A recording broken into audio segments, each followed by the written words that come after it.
My first guest tonight is the host of Cuomo Prime Time on CNN. Please welcome back to The Late Show, Mr. Chris Cuomo.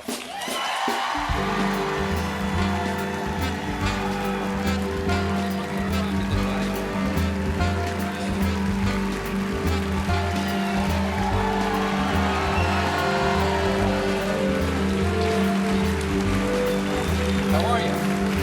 Please, what do you got?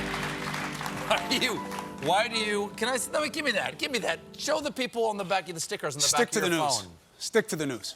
The news is you've got unicorn stickers on the back of your phone. Look at this, show the people the unicorns.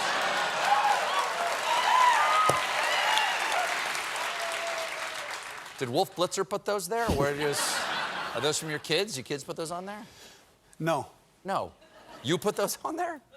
Do you have a problem with me having these on the back of my phone? No, I want to celebrate your choices. I'm just curious how they got there. Well, here's how.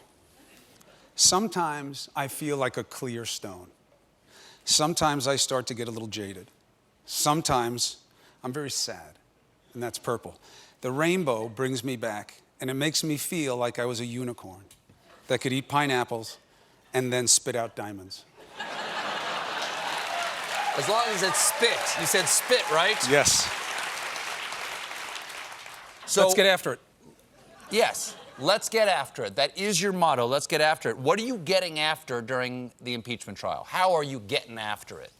Look, this is about one thing right now for the Democrats. Arguably, on a macro level, they want to get the story out, all right? And they're going to recycle the story and go through it with different iterations. Today, I thought they did a better job with structure, having Chairman Nadler set out what he was going to tell you and why. That's very helpful in an argument because people get lost in the sameness.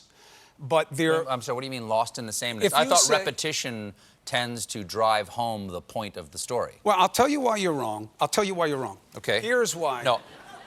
I'll tell you why you're wrong. Okay, See, there you go. It's not as good. Repetition can be good with salient facts.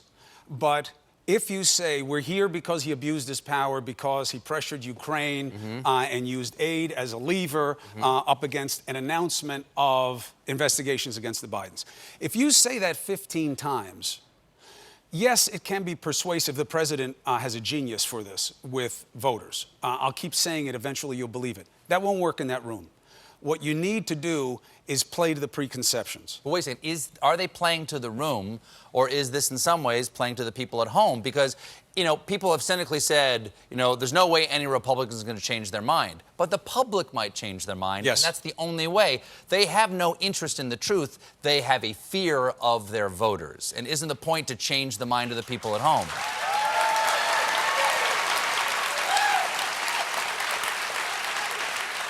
I'm waiting for them to reward your cynicism. No, I'm not cynical at all. No. Okay, What? go ahead.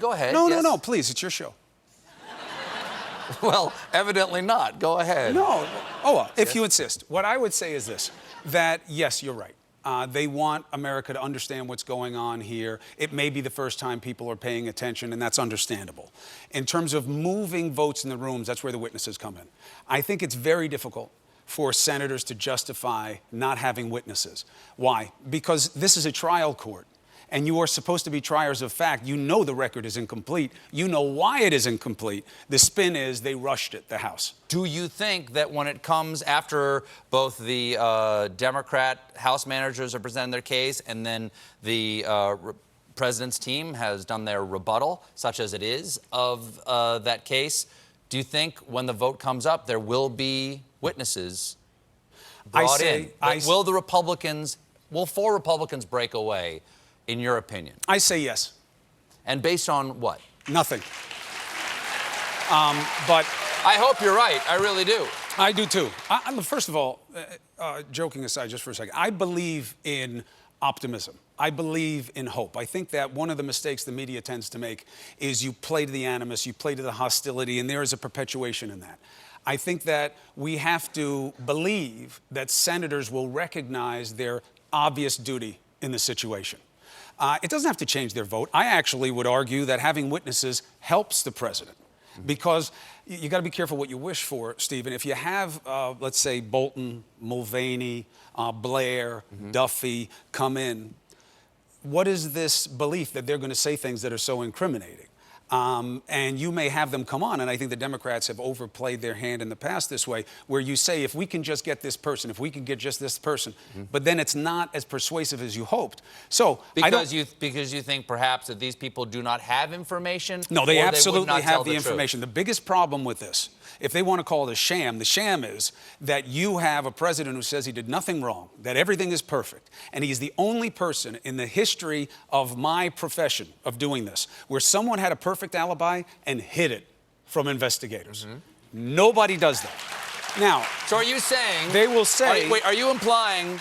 I just want to get this clear. So you're saying that even if we have these 4 witnesses, which again, we both hope that there will be witnesses... Yes, that would be doing their job. That it is possible that these 4 men that you named would not go up there and tell the truth, the whole truth, and nothing but the truth. No, I'm not saying that. You are so cynical. What I'm I'm saying asking if that's what you're saying, because you're saying... I am not saying You're that. saying that they know, but they may not say it. You said... I'm not saying that. You said I you have think never that they know. said it. No, I asked you, and you said... You are still saying that I'm saying what I'm not saying. You said it. You said it. You said I never 100%. said it. You said I didn't think Mulvaney it. is a liar. I've never even heard it. Mulvaney is a liar, and I you never said that's said it. not even Bolton's mustache. I never said it. You said that. Although I've heard that. Yes. I have heard that about the mustache.